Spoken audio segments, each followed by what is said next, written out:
ବସିଥାଅ ବୁଝିବ କି ନ ବୁଝିବ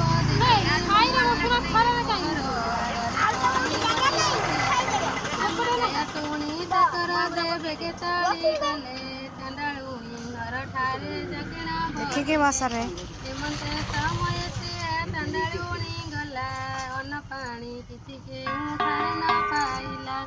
ରନ୍ଧନ ଶାଳରେ ହାଣ୍ଡି ଭାଙ୍ଗିଲା କଜହୁ ଉପବାସ ସମସ୍ତ ଯେ ରହିଲେ କତହୁ ଏହା ଦେଖି ରାଜଦୂତ ବେଗେ ଚାଲିଗଲେ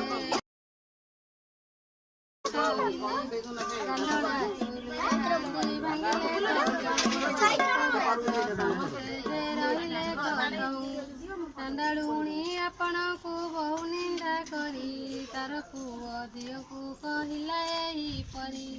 ଆଣ୍ଠୁ କୁଡ଼ା ରାଜା ତା ମୁଖ ଯଉଁ ଦେଖିଲି ତେଣୁ କରି ଉପବାସେ ଆଜ ମୁଁ ରହିଲି।